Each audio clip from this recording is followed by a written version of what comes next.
All right. Good morning, ladies and gentlemen. We are over here at Adam and Jocelyn's place, and we are picking up. Well, I'm just getting myself sidetracked. Obviously, I'm picking up another project, and it involves long, skinny hauls. Now that I've almost dialed in the Seal Arc, I think it's probably a good time that I sell her. I've done about a dozen crossings to Vancouver in her, and she's getting a little. Well, it's just not as fun anymore. So Adam and Jocelyn reached out and they said that they had these are two Tornadoes, and Tornadoes are 20-foot class, like Olympic class racing catamarans. They do 15 to 20 knots on top spin. So well, when you guys mentioned this, I looked them up on Google Images, and the first thing I saw was a guy like brutally pitch pulling it and like being flung airborne 40 feet in the air, and just it was like the MotoGP equivalent of sailing accidents. So I was like, oh yeah, that looks perfect. I'm gonna get into that. And yeah, well, I'm sick and tired of going real slow on the Seal Arc, so yeah. Don't give a boat for you then. Okay. Toby, if you say don't give it up, then I definitely know it's time to give it up. Don't give up the Seal Arc.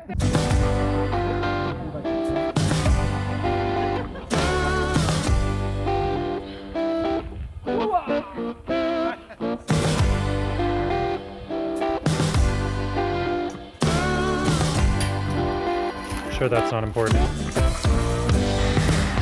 Don't know what it is now, don't need it anymore. Scratching and howling here at your front door. Just have to understand where the feelings go.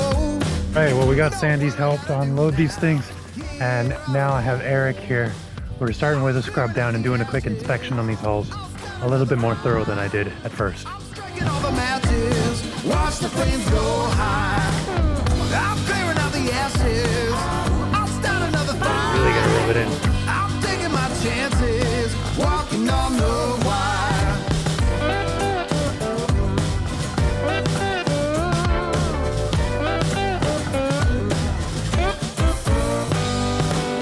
Everywhere I go now, confusion follows me.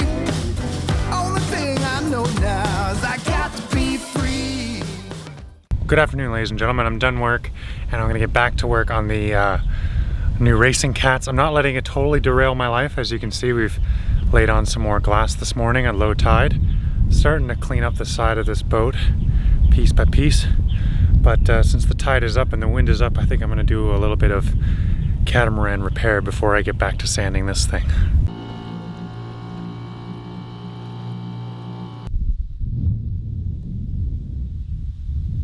What do you think, Cap? Look like you got 4 holes here. Let's do it. Lay down. Now. Now. Oh, it's a good boy. Good girl. Yeah, stay. Yeah. A couple of cuties. Look at that. Look at that. Yeah. Smell. Oh, yeah. Little nose print right in the middle of the lines. That's good.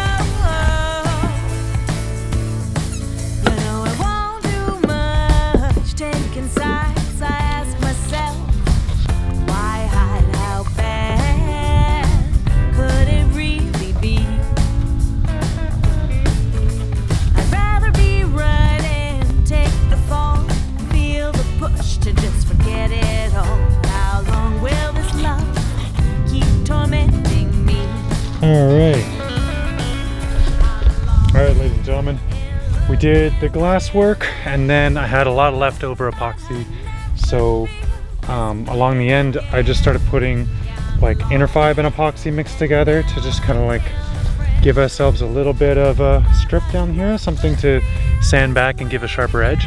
But then as I was looking at it, there's all these little tiny pits where maybe water wasn't leaking in, or maybe it wasn't leaking in yet but would be soon.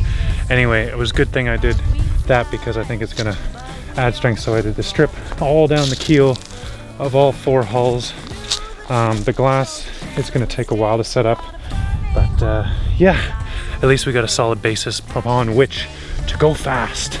So the next job will be to get out here, get some sanding, sand off this horrible Bondo job over here. Hopefully there's no more repairs to do under that.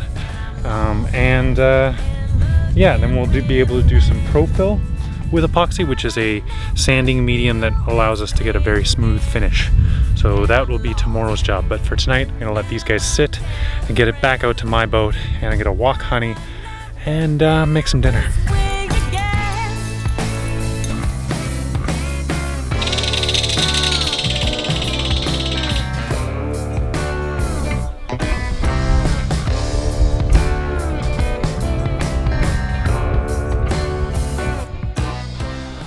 Guys, I'm so excited. It's finally happened. Beautiful day, low tide, no wind. Today's a fiberglassing day.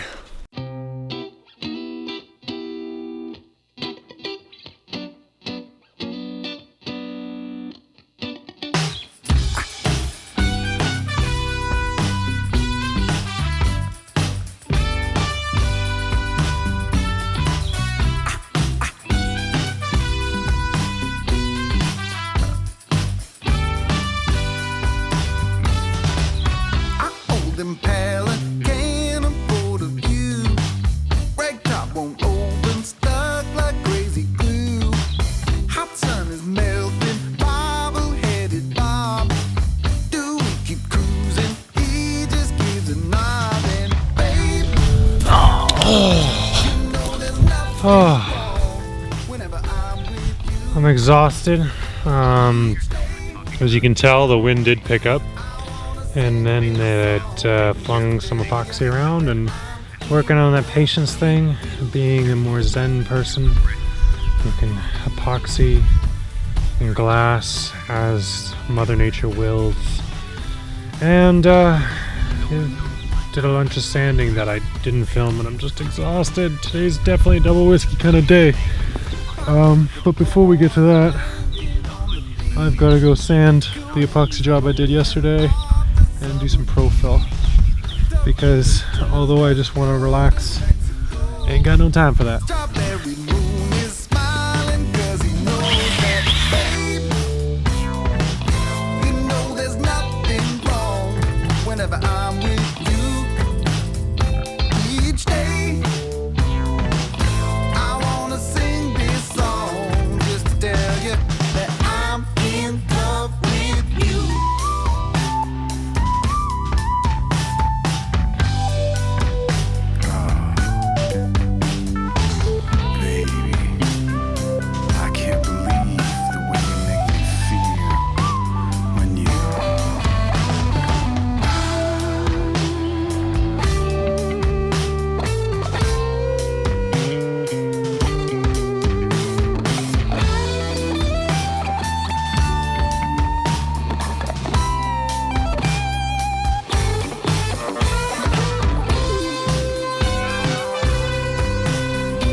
They're just doing a little training, practicing for when I have that electrical fire on my boat sometime soon.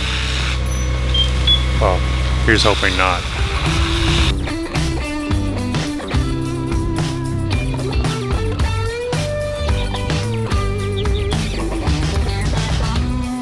Alright, another day, another tidal field. I want to let you guys know what I'm doing while I am out there glassing and out there getting distracted by 2 other boats. I've got this apparatus going down. Now this has been the problem side on the keel. You remember during the haul out we had some issues here on the starboard side. Unsurprisingly, this was the side that had the engine, more through hulls, the through hulls below the water line. Of course, in the end, it wasn't just that. It was, in fact, more the fact that it was sitting on the ground here for a decade plus. So that, combined with the through holes and everything else, made this keel kind of soft. And we penetrated it with epoxy. We replaced all the glass that had delaminated. I filled in a couple rot spots, cut them out and filled them in. But what it comes down to is on the inside, I didn't do anything.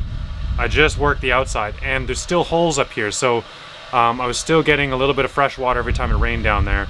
And, you know, I vacuum it out pretty diligently, but, you know, it gets into, it's wood, it's porous, so it soaks in. So for the last 48 hours, I've been running a vacuum pretty much non-stop down there, sucking up the water and then pumping out its exhaust hot air directly into the bilge.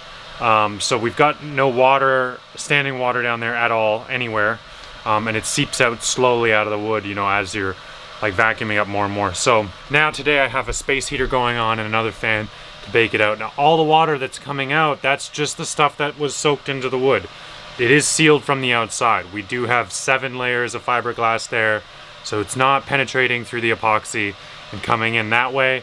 It's just literally the stuff that, it's damp. It's just a damp, dingy, damn bilge, and that's the problem when you're not having a fiberglass boat and you have a wooden boat or any other kind of porous material boat. Water is just like a pain in the arse in your bilge. In order to combat that situation, after I have it all dried out, completely bone dry, we are going to combat it with S1. Now, this stuff is epoxy's bigger, nastier, angrier little brother, and it is designed for lazy shipwrights who don't want to replace rotten timbers. As you can see, it penetrates deep into the fibrous. It's a very, very thin epoxy, and it gets right in there and fills in all the voids. So because I'm not 1000% sure that there's no rot down there, I've done my due diligence from the outside, but it's sort of taking the entire keel apart and putting it back together. There's no way of knowing, and I don't have the resources for that. So this will have to do for now, and it might do forever. This stuff is incredibly hard to destroy once you get it in there. I got this for a steal, so we're gonna use that later on once this bilge is totally dry. In the meantime, we're going back to some more sanding.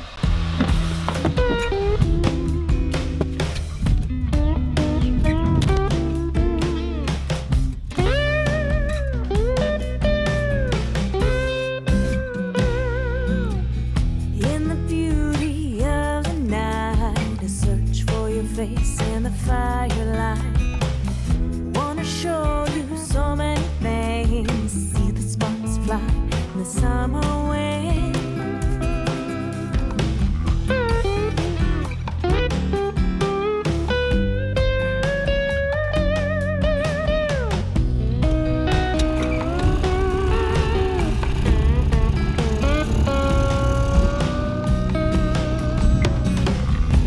Alright, that's it. The tide's up.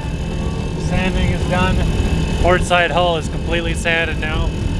I've run out of sandpaper and I've run almost out of epoxy, so it's time to go work on the smaller, lighter, faster cats.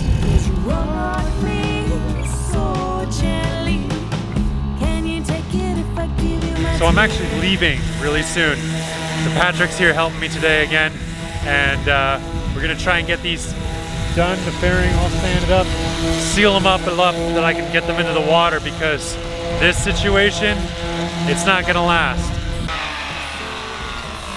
You didn't do anything here, did you? No, no. Sweet. Just this bit back here. You missed a spot right there. Missed a spot. Missed a spot.